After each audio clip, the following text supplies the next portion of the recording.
Cody I have Hargrove everything he walked out said, of the Marshall County word for word. Courthouse, expecting another routine filing. What he found on the steps would force him to confront 43 years of unfinished business. A woman. Navy cardigan. Hands folded. Making a list. The exact posture his mother had in 1981 after an attorney took everything she owned. For 6 years, Mavis Pruitt had been her father's caregiver. Her brother visited 4 times. When their father died, she discovered she'd signed away her rights without knowing it. She had 46 hours before the property transferred forever. Cody was 11 when he couldn't help his mother. He's 54 now. President of a Hells Angels chapter.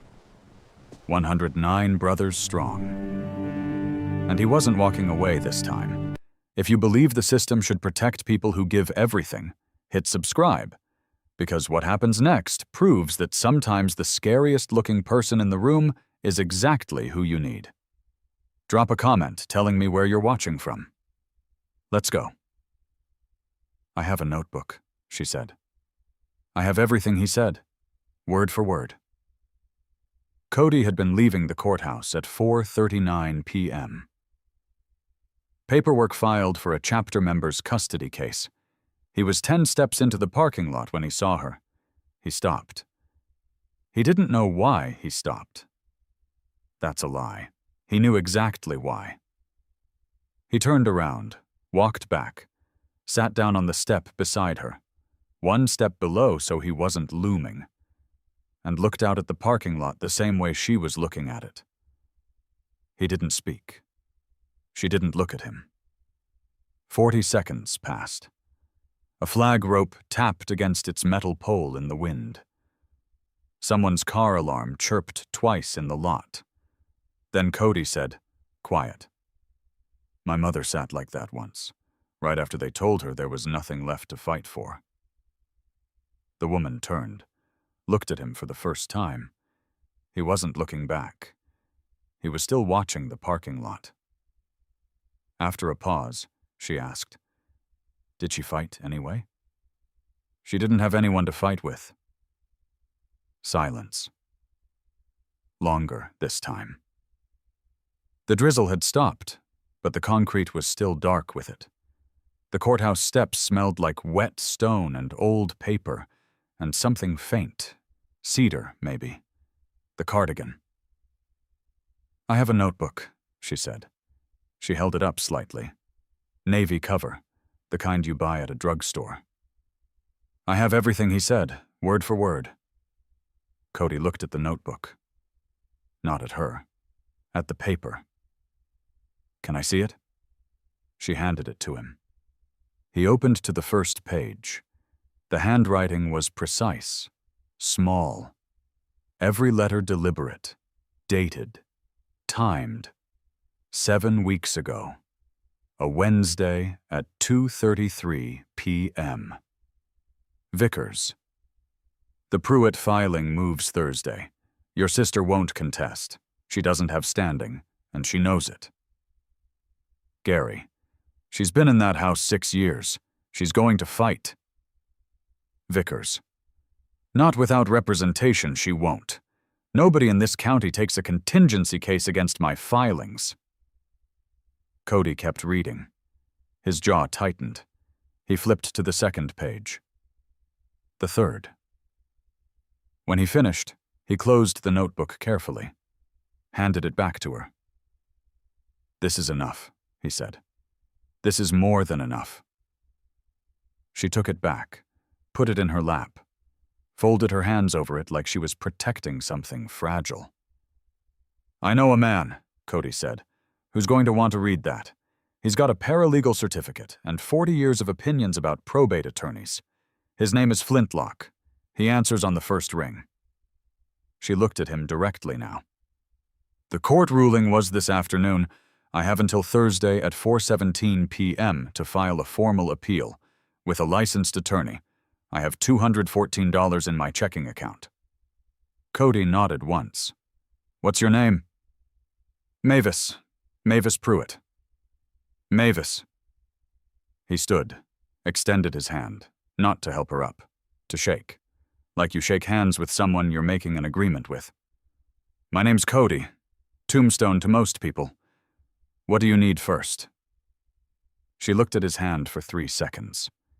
Then she took it. Her hand was cold. The tremor in her left hand, she'd been hiding it by holding her own hand in her lap, was visible now. I need someone to believe me, she said.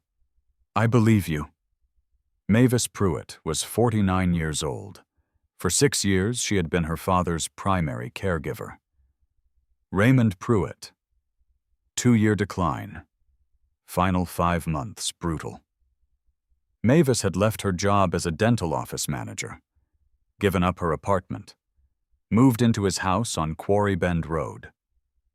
Her older brother Gary had visited 4 times in 6 years. In the final 5 months, his visits became frequent, always with a man named Randall Vickers, introduced as a friend helping Dad sort out some paperwork.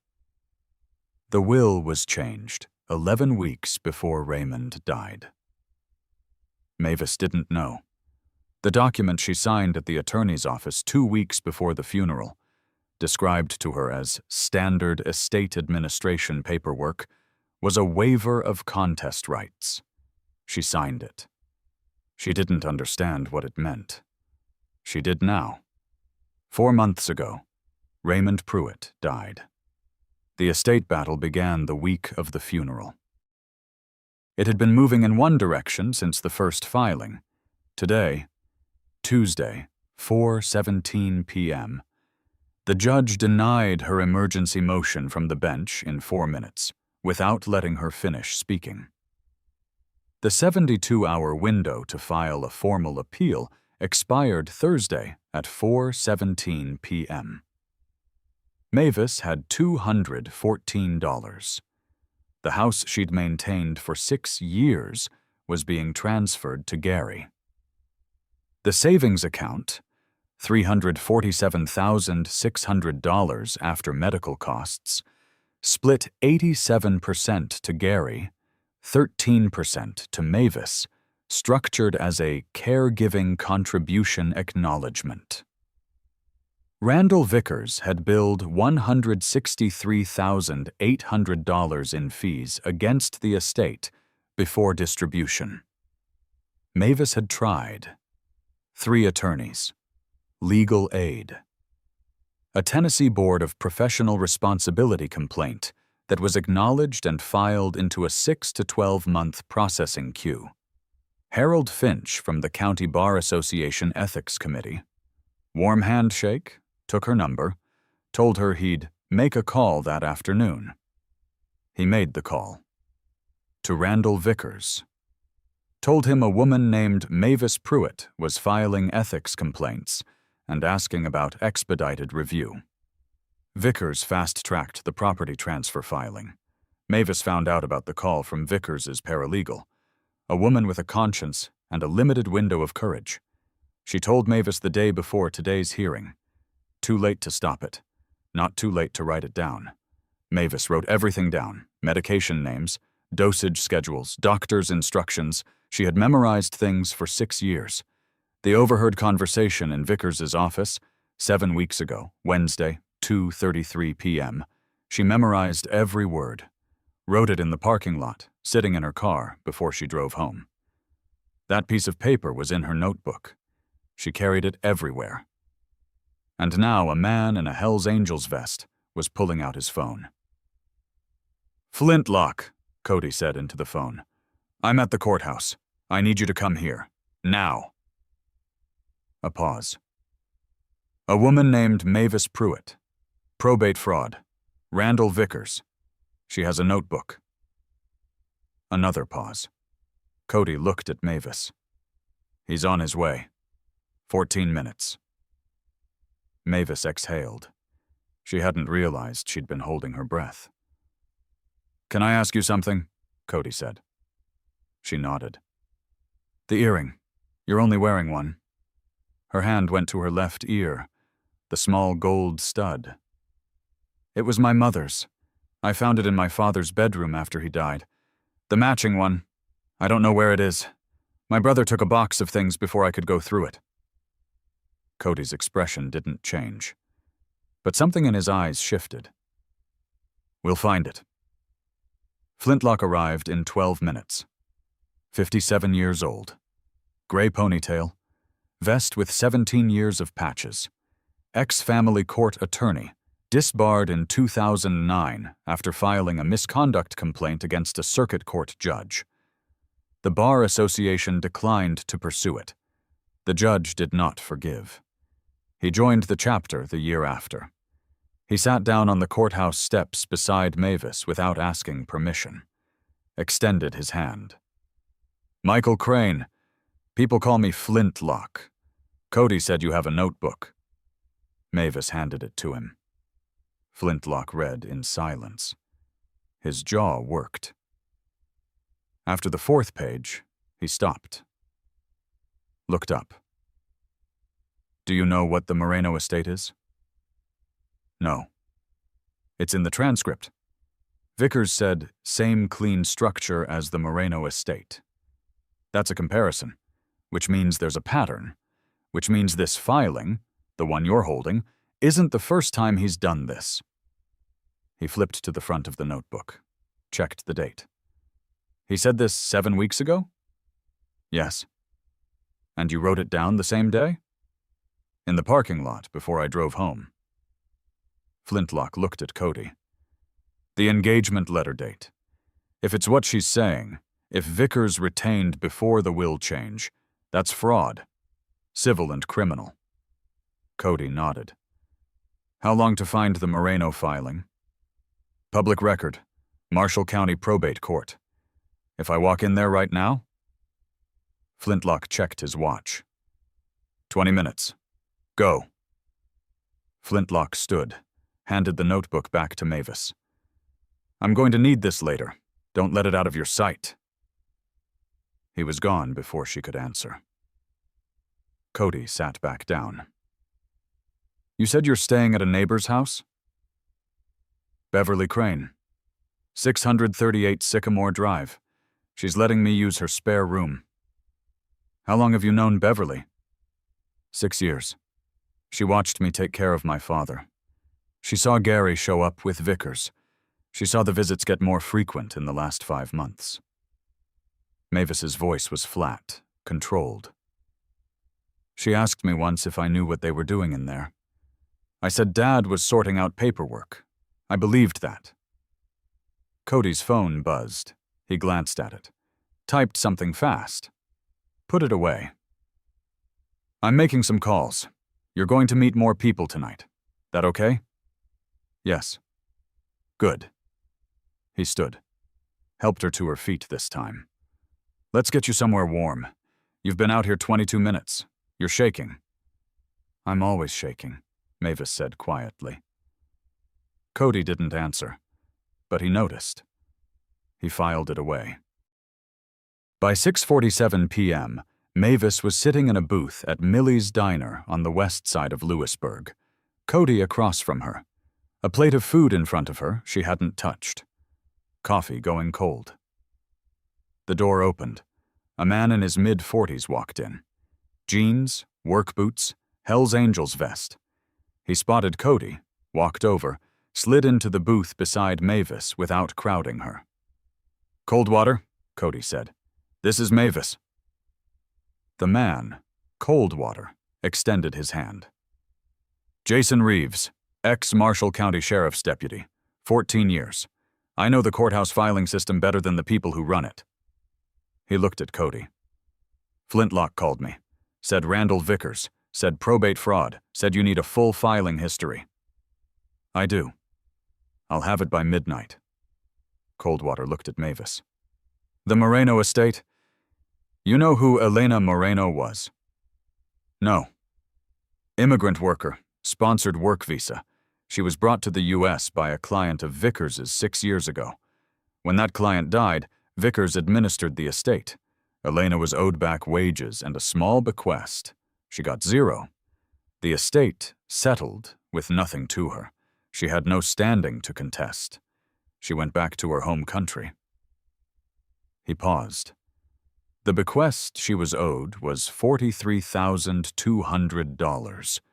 It was absorbed into attorney fees in Vickers' final billing statement. Mavis went very still. Same footnote waiver architecture, Coldwater continued. Same dual representation structure. Same judge. Vickers has never lost a probate case in Marshall County. Not once in 19 years. That's not possible, Mavis said. It's not, Coldwater agreed, unless you have structural advantage. Cody's phone buzzed again. He read the message, looked at Coldwater. Flintlock found it. Moreno Estate, public record, filed 2018. He's bringing copies. Mavis's hands were folded on the table. The tremor in her left hand was worse now. She was trying to hide it. Cody reached across the table, didn't touch her hand, just placed his palm flat on the table between them. A gesture, steady. Mavis, he said quietly, I need you to tell me everything. From the beginning. Not what you think I need to hear. Everything. She looked at his hand, at the scars across his knuckles. The compass rose tattoo at his wrist, then at his face. My father started declining 2 years ago, she said. Cognitive issues, memory loss. I moved in to help. Gary, my brother, he didn't visit much, maybe twice the first year. Then the visits changed. He'd bring Vickers, they'd go into Dad's bedroom, close the door, stay for an hour. Dad would come out looking confused. I'd ask what they talked about. Dad would say paperwork. I didn't push. When did the visits start getting more frequent? 5 months before Dad died. Once a week. Then twice a week. Always with Vickers. Always behind closed doors. Did your father have independent legal counsel? No, just Vickers. Did anyone explain to you what a conflict of interest was? It's on page 14 of the engagement letter, a footnote. I didn't read page 14. I read the first page and the last page. I signed where he told me to sign. Cody's jaw tightened. When did you find out the will had changed? 2 weeks after the funeral, Vickers called me into his office, told me the distribution was 87-13. I asked why. He said it reflected Gary's relationship with Dad and my caregiving contribution acknowledgement. I said I didn't understand. He said it was standard. And the waiver? I didn't know it was a waiver until 3 months ago. I hired an attorney. He looked at the paperwork and told me I'd signed away my right to contest. I said I didn't know. He said it didn't matter. The document was valid on its face. Cody nodded once, pulled his hand back. The conversation you overheard. You said it was 7 weeks ago. Walk me through it. Mavis took a breath. Wednesday, 2:33 p.m. I had an appointment at Vickers' office. I arrived early. The receptionist told me to wait in the hall. The door to his private office wasn't fully closed. I heard voices. I recognized Vickers. And my brother. What did they say? Mavis reached into her cardigan pocket, pulled out the notebook, opened to the first page. I wrote it down word for word, that same afternoon, before I forgot. She slid the notebook across the table. Cody read it. Coldwater leaned over. Read it too. When they finished, Coldwater said, very quietly, "The engagement letter is dated before the will change." I know, Mavis said.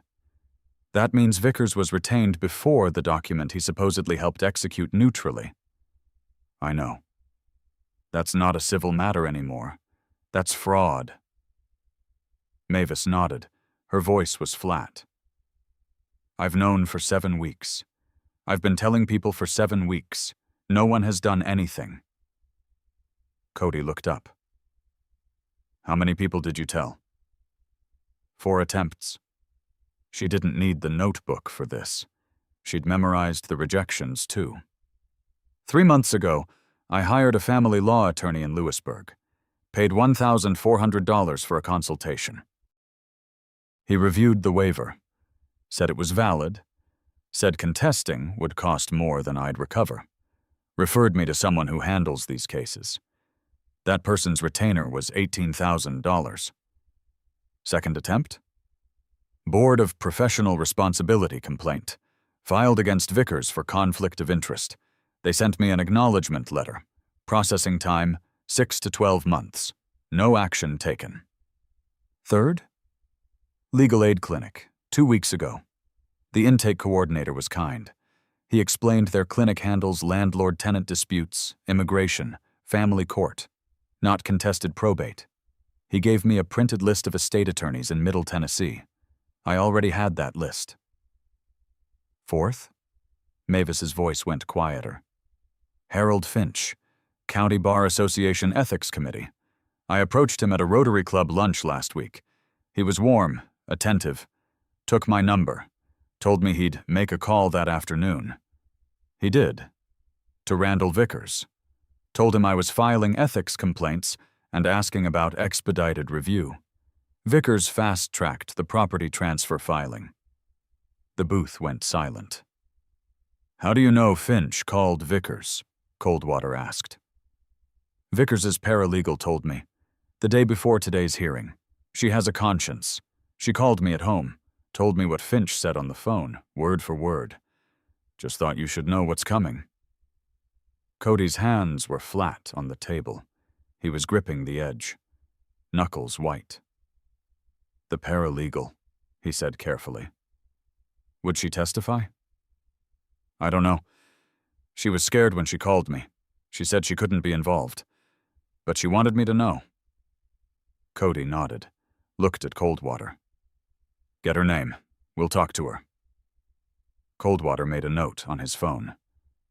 Cody looked back at Mavis. You said the ruling was this afternoon. What happened? I filed a pro se emergency motion to delay the property transfer. The clerk accepted it. The judge denied it from the bench in 4 minutes. Didn't let me finish speaking. Said the waiver was valid and the motion was insufficient on its face. He won't accept another filing without licensed counsel attached.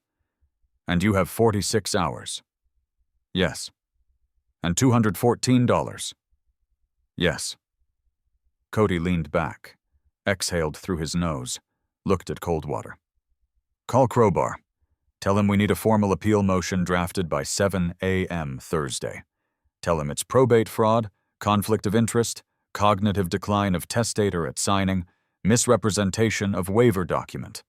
Tell him the evidence is a dated notebook with a verbatim overheard conversation and a filing timeline that doesn't match. Coldwater nodded, pulled out his phone, stepped outside. Cody looked at Mavis. Crowbar's a certified paralegal, runs a legal document processing service. He'll draft the motion. We'll file it 9 hours before the deadline. I don't have money to pay him. He doesn't want your money. Why would he help me? Cody was quiet for a moment. Then, 11 years ago, my mother lost our family property. An attorney told her to sign something. She didn't understand what it was. By the time she figured it out, it was too late. She spent the rest of her life in rentals. She died in 2006. The property's still in other hands. He leaned forward. I was 11 when it happened. I couldn't help her. I didn't know how. I've been carrying that for 43 years. Mavis looked at him. Her eyes were wet, but she wasn't crying. I'm not carrying it anymore, Cody said. And you're not sitting on those courthouse steps alone. He stood, extended his hand. We have work to do. You coming? Mavis took his hand, stood. Where are we going? To meet the rest of the brothers, all 109 of them. The chapter clubhouse sat on the western edge of Lewisburg. Converted warehouse, brick facade.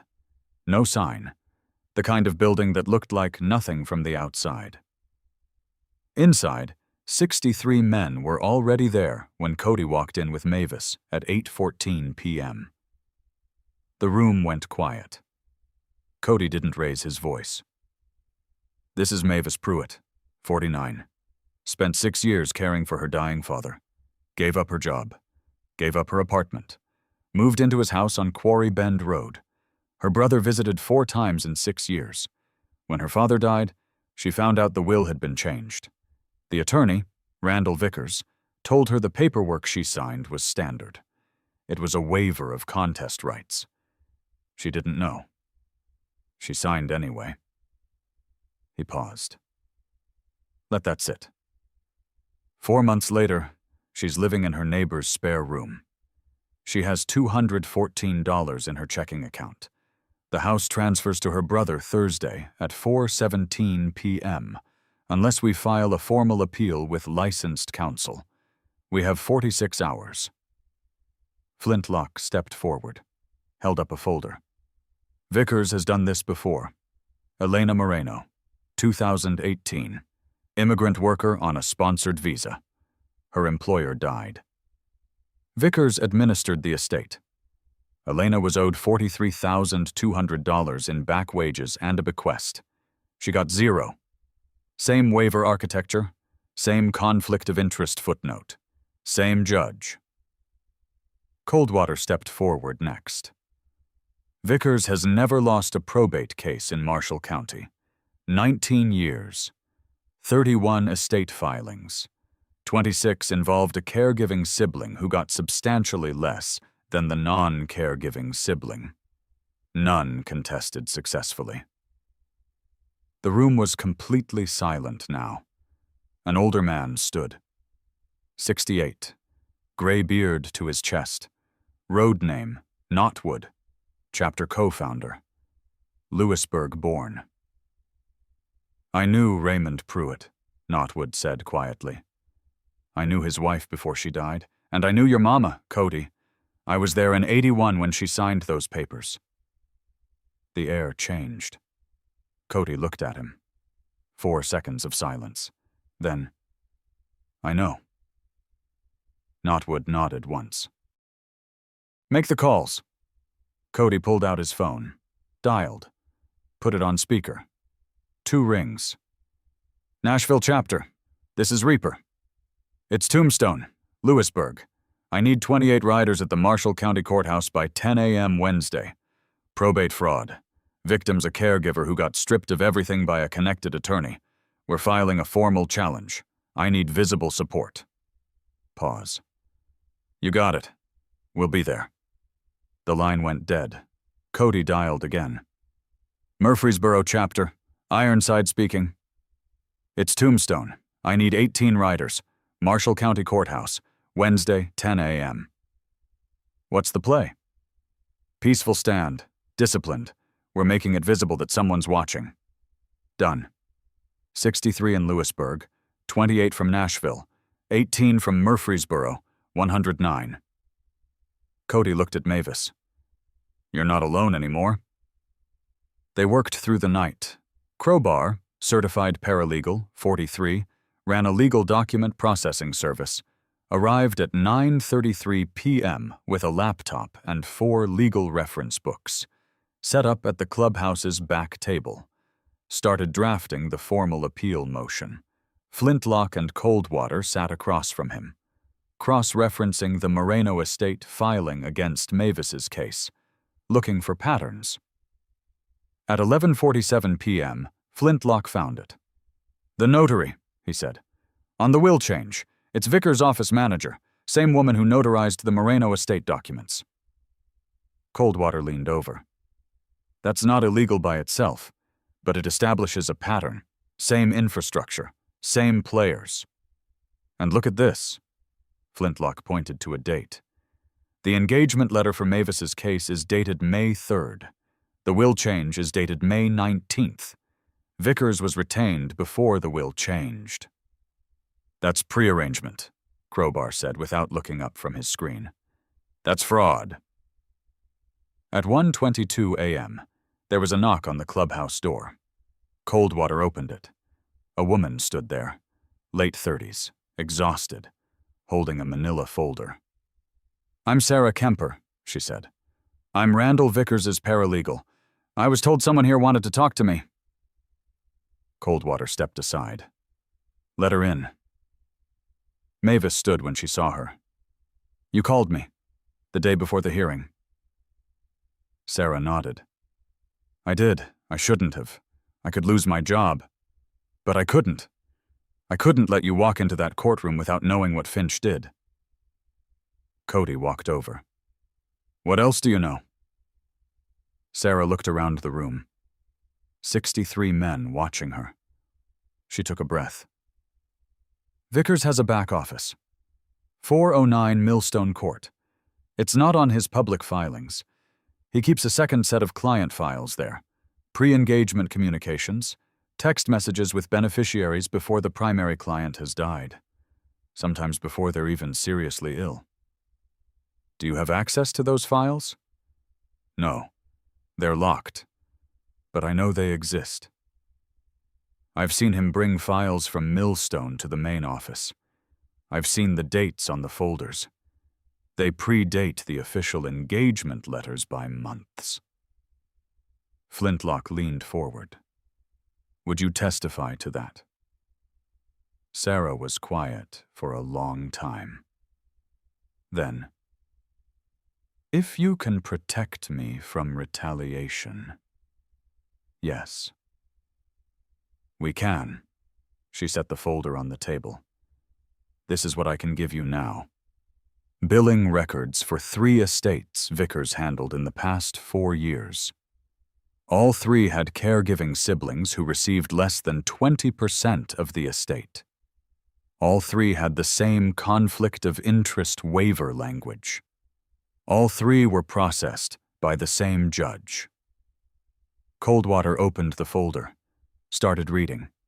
His jaw worked. "The Hernandez estate," Sarah continued. "The Bishop estate.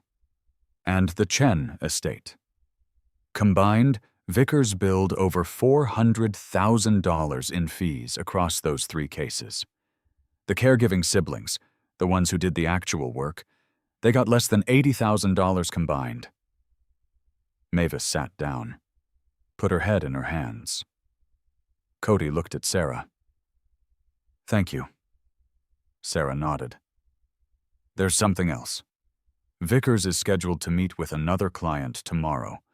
Wednesday, 2 p.m. A man whose mother is in late-stage Alzheimer's.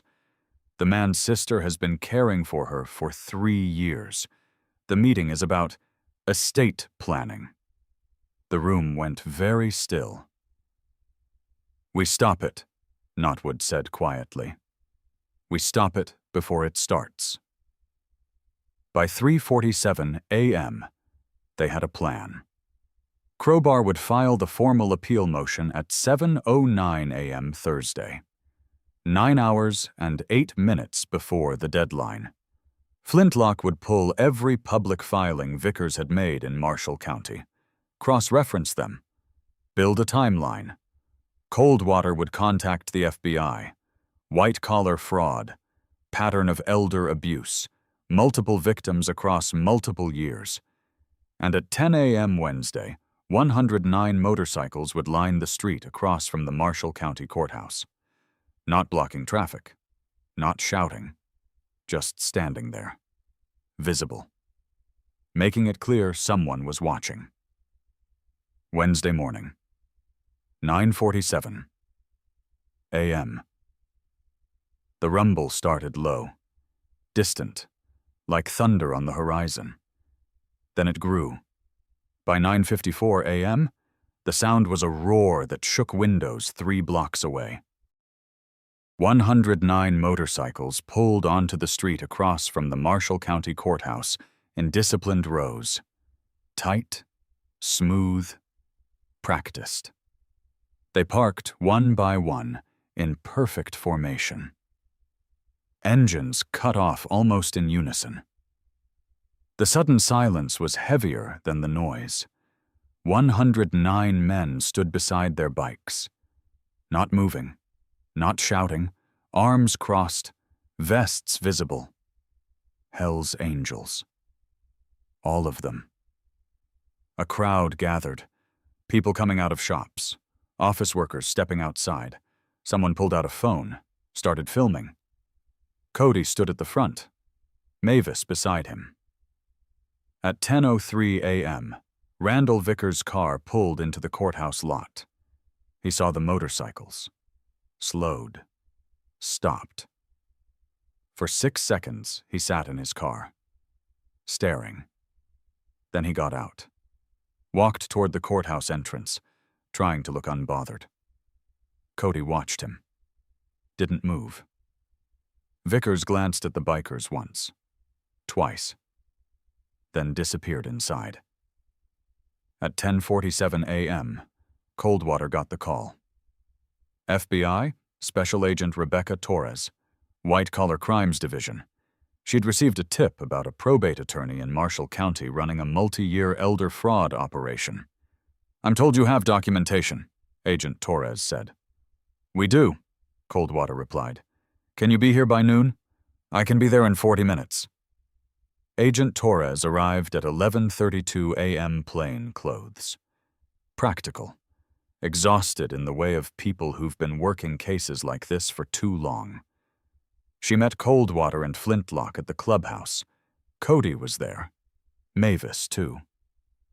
Torres introduced herself, showed her credentials, sat down across from them. "I'm told you have something relevant to an open federal investigation," she said. Cody looked at her steadily. "Depends on what you're investigating." "Elder financial abuse, probate fraud, pattern of exploitation targeting caregiving family members." Cody looked at Flintlock. Flintlock looked at Coldwater. A decision made without words. Flintlock slid the folder across the table. Agent Torres opened it, started reading. Her expression shifted. She stopped writing. Leaned forward. "This fills a gap we haven't been able to close," she said quietly. Cody nodded. "How long has your office known about Randall Vickers?" Torres hesitated. 4 months. "We got her out in 46 hours, Cody said. "You had 4 months. The room was quiet.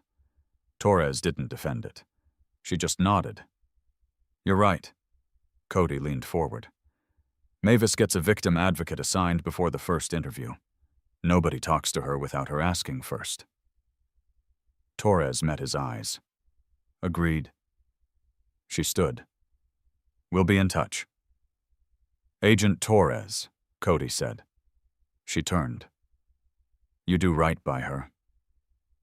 A beat. "That's the job." At 2:14 p.m., Randall Vickers walked out of the Marshall County Courthouse. Cody was waiting. So were 4 brothers. Flintlock, Coldwater, Knotwood, and Pitchfork, 31, youngest member, documentation specialist. Vickers saw them. Stopped. "Mr. Vickers," Cody said. "We need to talk." Vickers smiled. Shoulders relaxed. Palms open. Head tilted slightly. "I'm happy to talk, but I have an appointment at 2:30. Can this wait?" "No." The smile stayed. "I'm not sure what this is about, but I'm always happy to help clear up any confusion. If this is regarding the Pruitt estate, I can assure you everything was handled according to Tennessee probate law. The waiver Ms. Pruitt signed was properly executed. And when did you first make contact with Gary Pruitt?" Cody asked. Vickers blinked. "I'm sorry?" "Simple question. When did Gary Pruitt first contact you about his father's estate?" "That would be in the engagement letter. Publicly filed. You're welcome to review it." "I did. It's dated May 3rd. The will change is dated May 19th. You were retained before the will changed." The smile slipped, just for a second. 1 second was enough. "That's a misunderstanding of the timeline," Vickers said smoothly. "The formal engagement was May 3rd, but preliminary consultations. Are you holding me against my will?" Vickers interrupted himself. His tone changed. Sharper now. Because if you are, that's false imprisonment. My attorney will bury this club. The brothers didn't react. Vickers was speaking into a wall. You're welcome to call your attorney, Cody said quietly. The FBI is going to want to talk to them anyway. Vickers went very still. The FBI? Special Agent Rebecca Torres, white-collar crimes. She's very interested in your filing history, especially the Moreno estate, and the Hernandez estate, and the Bishop estate, and the Chen estate. Vickers's face changed. I've had a very difficult few years, he said quietly. Different voice now, almost pleading. My practice has been struggling. I've had to make hard choices. I'm not a bad person. I'm just trying to survive. Cody looked at him. Didn't blink. I'm not interested in your reasons. Neither is she. Vickers opened his mouth, closed it. The performance stopped. Nothing replaced it. His hands, which had been open, gesturing, clenched into fists.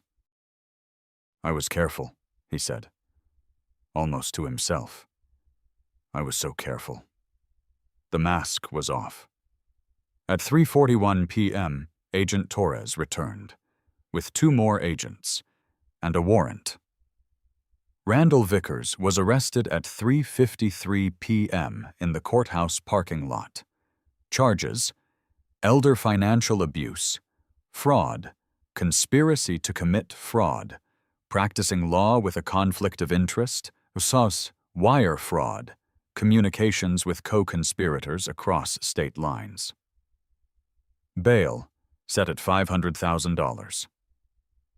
As they put him in the car, Vickers asked once, quietly, if someone could call his neighbor about his mail, as if that were the thing that needed handling. The arrest should have been the ending. It wasn't, because at 4:17 p.m., exactly 46 hours after Mavis sat on those courthouse steps, Pitchfork found something. Vickers' phone. Not locked. A notification visible on the screen before the agents took it. A text message from a number saved as HF. Handled. She won't be a problem. Pitchfork took a photo of the screen before anyone could stop him, sent it to Coldwater. Coldwater looked at it, went very still. HF, he said. Harold Finch. Mavis looked up. The Ethics Committee. Yeah. Coldwater's jaw tightened. The man who made the call. Cody looked at Agent Torres. You need to see this. They regrouped at the clubhouse, 6:22 p.m. Agent Torres was there. So were her 2 colleagues, and every brother who'd ridden in that morning. Coldwater opened his laptop, projected onto the wall. Randall Vickers, he said, is not the top of this. He's the middle.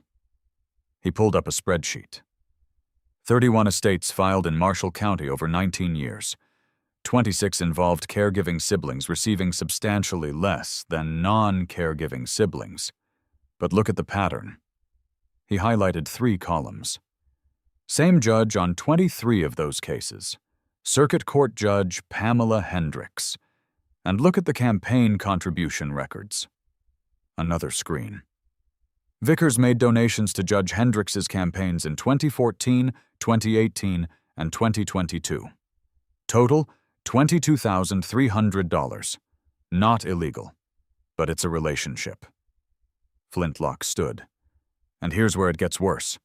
3 of Vickers' former clients, non-caregiving beneficiaries, also made donations to Judge Hendricks in the same calendar years as their estate rulings. He pulled up 3 names, listed the amounts. Combined, $17,800. Agent Torres was taking notes. Fast.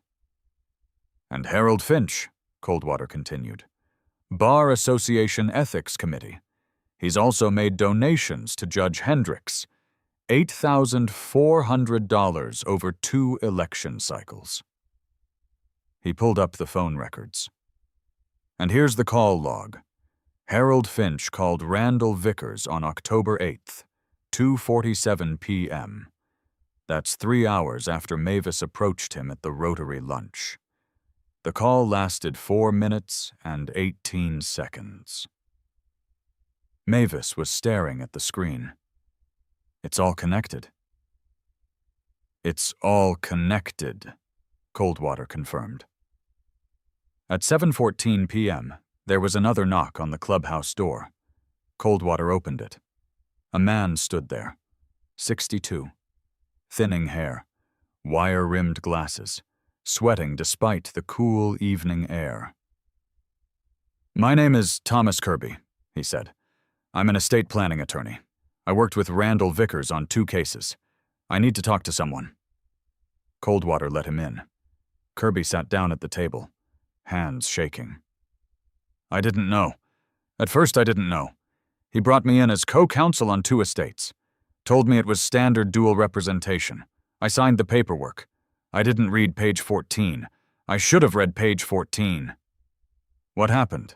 Cody asked. "The first case was the Hernandez estate. The caregiver, a daughter who'd quit her job to care for her mother, she called me 6 months after the settlement. Asked why she'd only received 19% of the estate when she'd been the primary caregiver for 4 years. I pulled the file. That's when I saw the waiver language. I went to Vickers. He told me it was standard. He told me the daughter had agreed. I believed him." "And the second case?" "Bishop Estate. Same structure, same waiver, same outcome. But this time the caregiver, a son, he called me before the settlement finalized. He said he didn't understand the document he'd signed. I reviewed it with him, explained what a waiver of contest meant. He broke down on the phone, said no one had explained it to him, said Vickers told him it was standard paperwork." Kirby's voice cracked. "I went to the Bar Association, filed a complaint. Harold Finch was assigned to review it. He called me, told me the complaint was being taken seriously, told me there would be an investigation. And? Nothing happened. 3 months went by. I followed up. Finch told me the matter had been reviewed and there was insufficient evidence of misconduct. He thanked me for my concern. That was it." "Did you know Finch called Vickers?" "No." Kirby looked sick. "Not until I saw the news today, about the arrest. I put it together." Agent Torres leaned forward. "Mr. Kirby, would you be willing to provide a formal statement?" "Yes, I'll tell you everything." The scope of it became clear over the next 3 hours. 4 estates where caregivers received less than 20% despite years of unpaid labor. 7 estates where the engagement letter was dated before the will change. 2 cases where the primary client was in documented cognitive decline at the time of the will signing. 1 case, Elena Moreno, where the victim had no legal recourse and was quietly removed from the country. Total dollar amount stolen, $1,247,600 over 6 years. Total victims, 11 confirmed, 3 more under investigation, and all of it moving through the same infrastructure. Randall Vickers to Harold Finch to Judge Pamela Hendricks. Agent Torres stood at the front of the room. "This is organized elder fraud, and it's going to take months to fully investigate. But what you've given us tonight, the phone records, the contribution patterns, the witness statements, it's enough to start." She looked at Mavis. "You did this. You wrote it down. You kept the evidence. You didn't give up." Mavis didn't answer. She was staring at the spreadsheet on the wall. 11 victims, 11 families. "They were all like me," she said quietly. "They all took care of someone, and they all got punished for it." Cody sat down beside her, didn't touch her, just sat. close enough to be steady. The system didn't just fail, he said. It was designed to fail, built to move slowly, built to protect the rights of the accused even at the cost of the victim's time. We didn't replace the system, we just bought the time the system needed to work. He looked at Agent Torres. How long? For charges against Finch and Hendricks? 6 months minimum. Federal investigation moves carefully, but they will be charged. And Mavis's property? The appeal motion Crowbar filed is solid. Given the new evidence, I expect the judge will grant a stay on the transfer pending the criminal investigation. The house won't transfer Thursday. Mavis exhaled, the first real breath she'd taken in 46 hours. At 10:33 p.m., Coldwater received a call. Beverly Crane, Mavis's neighbor, the woman who'd let her stay in the spare room. There's something you need to know, Beverly said. I've been watching Raymond Pruitt's house for years. I saw things I should have said something about. I saw Gary and Vickers meeting there months before Raymond died. I saw them in the bedroom with the door closed. I saw Raymond looking confused afterward. I never called anyone. I didn't want to interfere. Would you testify to that? Coldwater asked. A long pause. Then, yes. I'm tired of being quiet. By midnight, they had 5 witnesses willing to testify. Sarah Kemper, Vickers's paralegal. Thomas Kirby, co-counsel on 2 estates. Beverly Crane, neighbor who observed pre-death meetings. Loretta Mae Sims, Raymond Pruitt's home health aide, present for 2 Vickers visits. Gerald Birch, county title company clerk, who flagged an irregularity in the transfer timeline and was told to proceed anyway. 5 people who saw something. 5 people who didn't know what to do with what they saw. Until now. At 12:47 a.m., Thursday morning, Crowbar filed the formal appeal motion, 8 hours and 30 minutes before the deadline. The motion was 47 pages. Every paragraph supported by evidence. Every claim backed by a dated entry in Mavis's notebook or a public document or a witness statement. At 7:12 a.m., the court clerk called. The judge had reviewed the motion. Given the new evidence and the ongoing federal investigation, the property transfer was stayed pending further review. The house wouldn't transfer. Mavis sat on the clubhouse couch, staring at nothing. It's over, she said quietly. It's not over, Cody said. Justice was served, but justice isn't the ending. It's only the beginning. 3 days after the stay was granted, Mavis sat in a doctor's office waiting room. She wasn't alone. Coldwater sat 2 chairs down. He'd brought a paperback book, worn, dog-eared, and a granola bar he'd set on the chair between them without asking if she wanted it. When the nurse called her name, Coldwater looked up. You want me to wait here? Mavis nodded. I'll be here. The doctor was a woman in her late 50s, Dr. Patricia Warren. She reviewed Mavis's chart in silence, then looked up. Your blood pressure is 147/93. Your resting heart rate is 98. You're showing signs of chronic stress and sleep deprivation. The tremor in your left hand. How long has that been present? 6 weeks. Any recent major life events? Mavis let out a breath that was almost a laugh. Yes, Dr. Warren nodded. The tremor is stress-induced. It should resolve as your nervous system calms down, but that won't happen overnight. Your body has been in fight-or-flight mode for months. You need rest, real rest, not just sleep, safety. She wrote something on a prescription pad. I'm referring you to a therapist who specializes in prolonged stress and caregiver burnout. Her name is Dr. Ellen Marsh. She's very good, and I'm prescribing a low-dose medication to help regulate your sleep cycle. Take it for 2 weeks. See how you feel." Mavis took the papers, folded them carefully. "Thank you." Dr. Warren stood, walked around the desk, sat in the chair beside Mavis instead of across from her. "I read the news," she said quietly. "I know who you are. I know what happened to you. And I want you to know what you did, writing everything down, not giving up, that took extraordinary courage." Mavis's throat tightened. "Thank you for getting here when you did," Dr. Warren said. "A lot of people in your position don't make it this far." When Mavis walked back into the waiting room, Coldwater looked up from his book. He'd eaten half the granola bar. The other half was still on the chair. "How'd it go?" he asked. She said, "I need rest." "You do." They walked out together. The late November air was cold. Mavis pulled the navy cardigan tighter around herself. The cedar and paper smell was fading now. She'd need to wash it soon. Coldwater unlocked his truck. "You hungry?" "A little." "Good.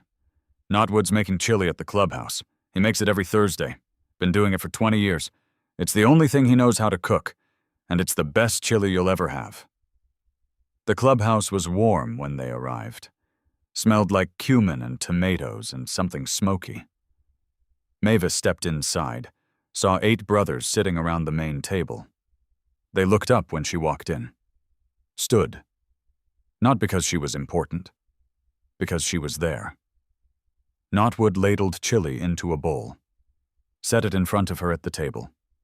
Sat down across from her. Mavis stared at the bowl. Steam rising. The smell sharp and warm. No one was watching her eat. No one was timing her. No one was going to take it away. She picked up the spoon, took a bite. It was good. Better than good. She ate slowly. The brothers talked around her. Low voices. Someone laughed. The sound was easy. Familiar. The kind of sound that fills a room when people have known each other long enough that silence isn't uncomfortable. The tremor in Mavis's left hand was still there, but quieter now. She finished the bowl, set the spoon down. Knotwood didn't ask if she wanted more. He just refilled it. That night, Flintlock drove Mavis to 1106 Quarry Bend Road, her father's house, the one she hadn't been inside since the locks were changed 4 months ago. The stay on the property transfer meant the house was in legal limbo. Gary couldn't take possession. But technically, neither could Mavis. Flintlock had argued, successfully, that Mavis should be allowed to retrieve her personal belongings while the case was under investigation. The judge agreed. They pulled into the driveway at 6:43 p.m. The house was dark, the yard overgrown. Flintlock handed her a key. "It's a copy. Got it from the title company this afternoon. Completely legal." Mavis took the key, stood at the front door for a long moment before she used it. The lock turned. The door opened. The house smelled different. Stale. Like no one had opened a window in months. Mavis walked through the living room. Everything was where she'd left it. Her father's recliner, the bookshelf, the photos on the wall. She walked down the hall, to her old room. The one she'd lived in for 6 years. Empty. Gary had already cleared it. She stood in the doorway, looked at the bare walls, the stripped bed, the closet with nothing in it. Flintlock stood behind her, didn't speak. "He took everything," Mavis said quietly. "We'll get it back." Mavis walked to the window, looked out at the backyard. The oak tree her father had planted when she was 12. The garden bed where they'd grown tomatoes every summer. I don't want the house, she said. Flintlock looked at her. What? I don't want it. I don't want to live here. I don't want to fight over it anymore. She turned. I want him to know he didn't win, but I don't want the house. What do you want? Mavis thought for a long moment. I want what I'm owed. The 87-13 split was theft. I want it corrected. I want the estate divided fairly, 50-50. And then I want to sell my half and never come back here. Flintlock nodded slowly. That's fair. That's more than fair. Can you make that happen? Yes. 2 weeks later, the chapter took a vote. Cody stood at the front of the room. Mavis Pruitt needs housing. Temporary. Safe. Affordable. She's got no credit right now because she hasn't worked in 4 years. She's got references but no recent pay stubs. The waiting list for subsidized housing in Lewisburg is 8 months. He paused. Beverly Crane offered to let her stay longer, but Mavis doesn't want to be a burden. She wants her own place. Knotwood raised his hand. I've got a rental property, small house, 2 bedrooms, off Sycamore, near the park. Tenant moved out last month. It's sitting empty. What's the rent? I was asking $850. But I'll rent it to her for $400 until she gets back on her feet. First month free. Cody looked around the room. Anyone object? Silence. Good. We're also taking up a collection. She needs furniture, security deposit, first month's utilities. Doc Warren referred her to a therapist, but the insurance situation is complicated. We're covering the gap. Pitchfork, the youngest, the tech-savvy one, pulled out his phone. I'm setting up a fund. I'll match the first $500. By the end of the meeting, they'd raised $4,700. Not because Mavis asked, because she didn't have to. On December 3rd, Mavis stood in the doorway of the small house on Sycamore Drive. 2 bedrooms, 1 bathroom, a kitchen with a window over the sink that looked out at a maple tree. Knotwood handed her the key. It's yours. First month free. After that, $400 until you're working again.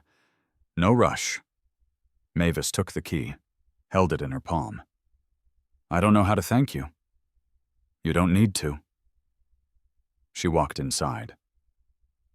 The brothers had already been here. She could tell. There was a couch in the living room, a table in the kitchen, a bed frame in the main bedroom, sheets still in the package on top. In the kitchen, on the counter, there was a box. Mavis walked over, opened it. Inside, her father's belongings, the things Gary had taken. Photos, a watch, a folded flag from her father's military service, and at the bottom, a small jewelry box. Mavis opened it. Inside, the matching gold earring. She picked it up, held it next to the one she was already wearing. A perfect pair. Her hands were shaking. Not the stress tremor.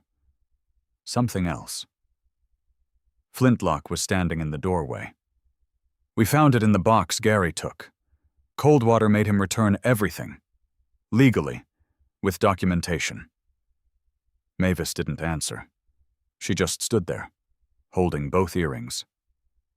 After a long moment, she put the second earring in her right ear. For the first time in 4 months, she was whole. The brothers started leaving at 7:14 p.m. Pitchfork was the first. He walked over to Mavis, handed her a piece of paper with a phone number. That's me. Anytime. I mean it. Something breaks. You need help figuring out the internet, whatever. Call. Coldwater was next. He set a folder on the kitchen counter. That's everything. The appeal status, the FBI contact info, your therapist's info, the timeline for the estate redivision. It's all in there. I made copies. Flintlock crouched, made eye contact. You did something a lot of people can't do. You kept the evidence. You didn't give up. You stayed sharp when the system wanted you to break. That matters. Knotwood was last. He stood in the doorway, looked at her for a long moment. Your daddy would be proud. Not because you fought, because you survived. Then they were gone.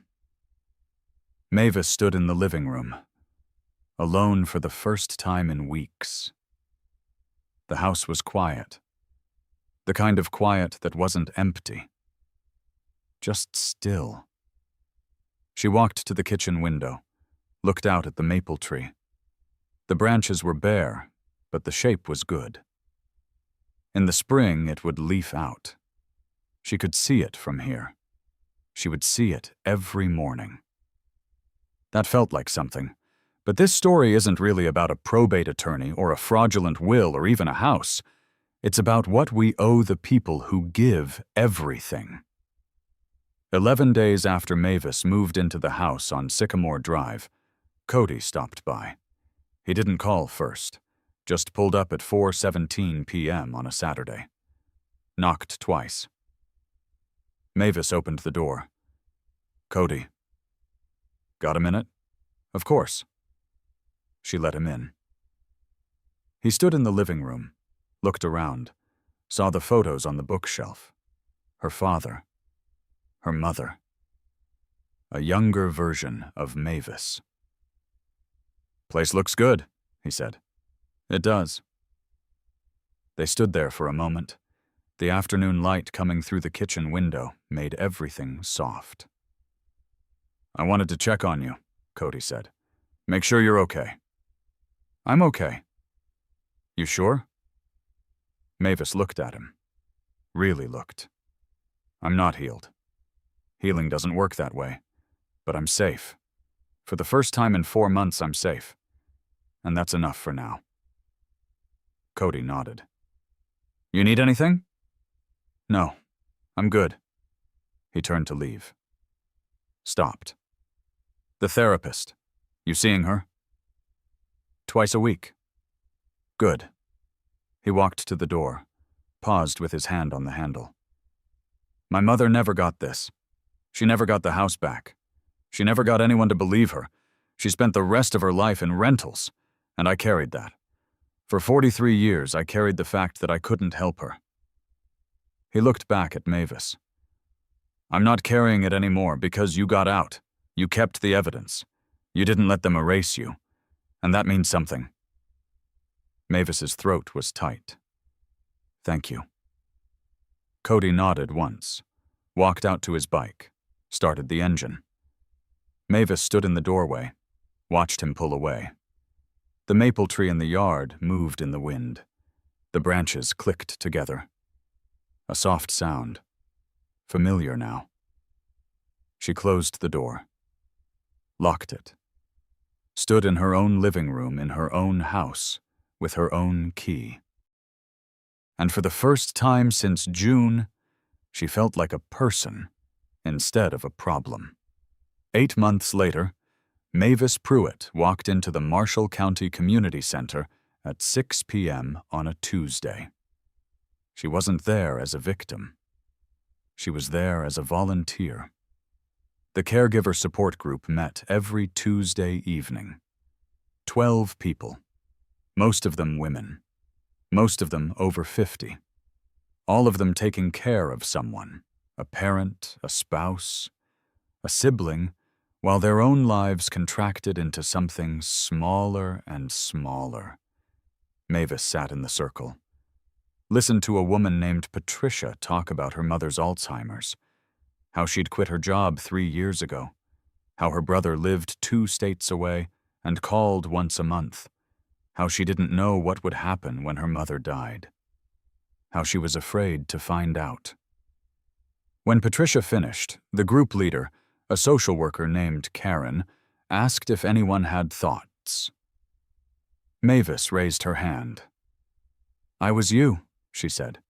6 years. I gave up my job, my apartment, my life. I took care of my father while my brother visited 4 times. When my father died, I found out the will had been changed. I'd signed papers I didn't understand. I lost everything. The room was very quiet. But I kept the evidence, Mavis continued.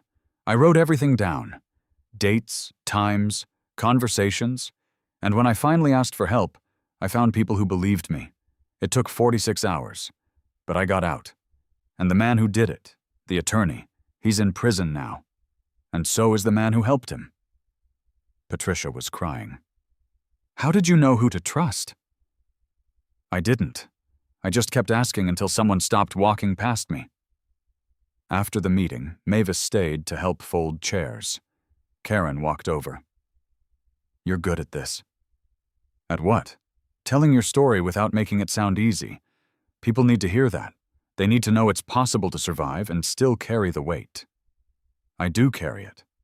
I know. That's why you're credible. Karen paused. We're looking for peer advocates. People who've been through the system and came out the other side. It's volunteer. 2 evenings a month. You'd be paired with caregivers who are in crisis. Help them navigate resources. Witness their reality. Believe them when no one else does. Mavis looked at her. I'm not a professional.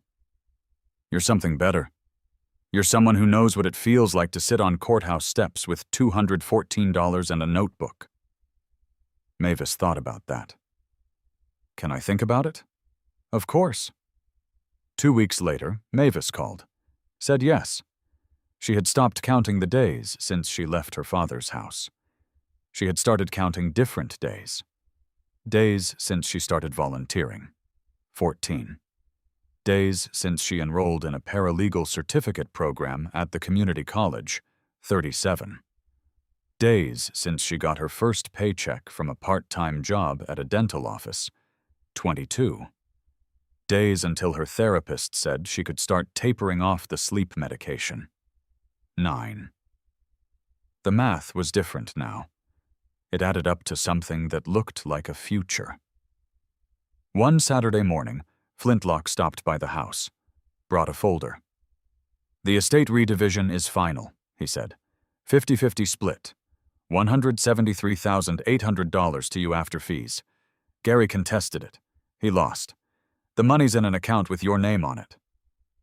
Mavis took the folder, opened it, looked at the numbers. And the house? She asked. Gary's buying out your half. He's paying fair market value. That's another $87,400. Combined, you're looking at $261,200. Mavis sat down, stared at the paper. That's more than I ever expected to have, she said quietly. It's less than you're owed, but it's a start. She looked up. What happened to Vickers? Sentenced last month, 14 years, federal prison, no parole eligibility for 11. And Finch? Charged. Trial starts in 6 months. He's going to lose. And the judge? Hendricks retired, under pressure. The Judicial Review Board found she accepted campaign contributions from parties with active cases in her court. She won't be sanctioned.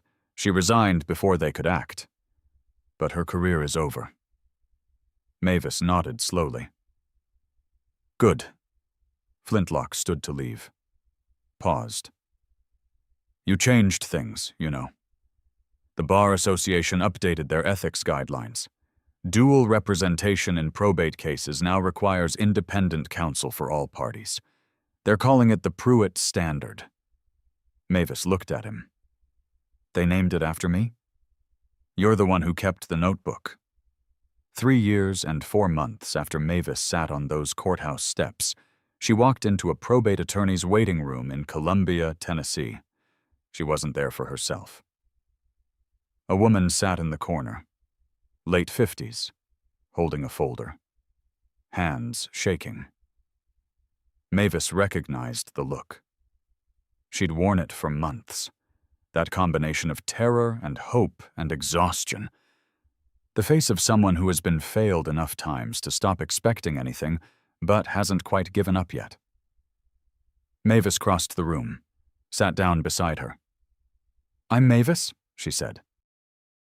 I'm a peer advocate with the Tennessee Caregiver Protection Network. I was told you might need someone to sit with you today. The woman looked at her. I don't know what I'm doing. My lawyer says I signed a waiver. I don't remember signing anything. I did what the attorney told me to do. And now my sister is getting everything, and I'm getting nothing, and I took care of our mother for 7 years. What's your name? Linda. Linda, I need you to listen to me very carefully. Do you have a record of what you signed? I have copies, but I don't understand them. That's okay. Can I see them? Linda handed over the folder. Mavis opened it, started reading. Page 14.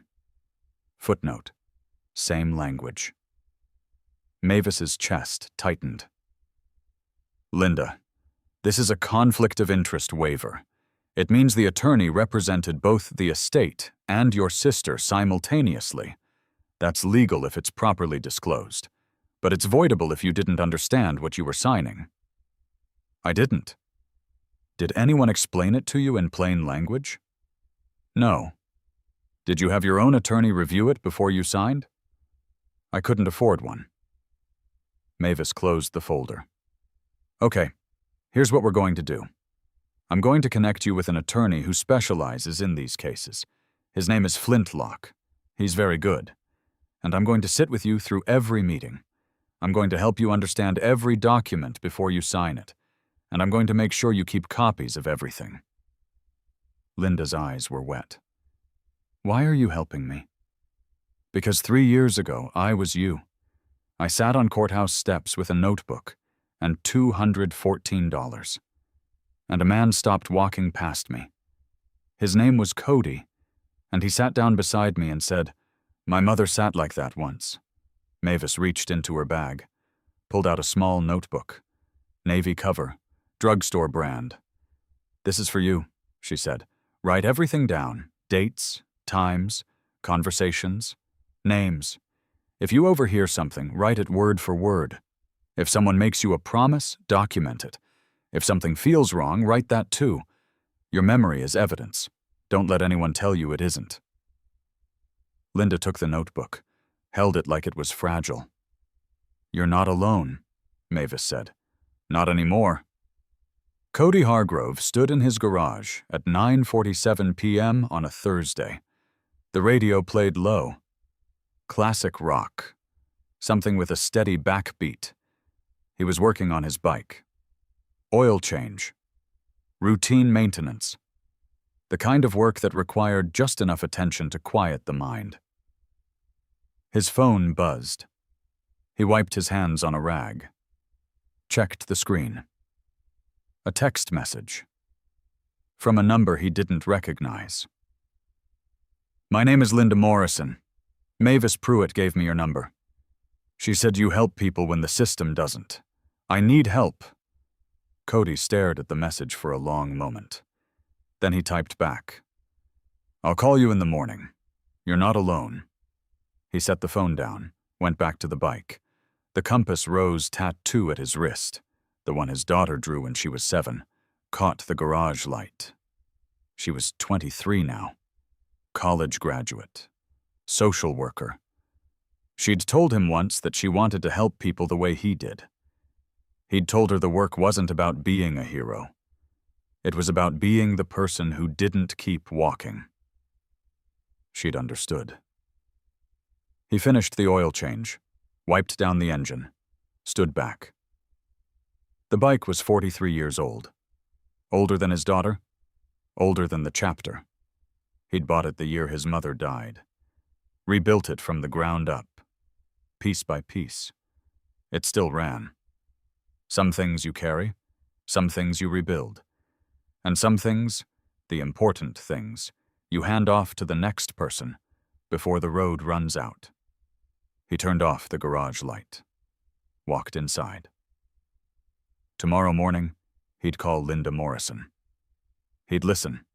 He'd ask Flintlock to pull the paperwork. He'd make the calls. Because 43 years ago, his mother sat on courthouse steps, and no one stopped. And he had spent every year since making sure that when someone sat like that again, someone would. This story isn't about bikers or vests or motorcycles. It's about what happens when we pay attention to the people who give everything and ask for nothing, until they have nothing left to give. If you've ever been the one who stayed, if you've ever been the one who gave up your job, your apartment, your life to take care of someone else, if you've ever been told that sacrifice doesn't count because you didn't get it in writing, this story is for you.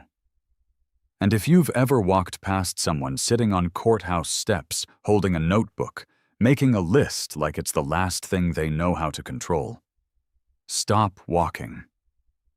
Sit down. Ask one question. Listen.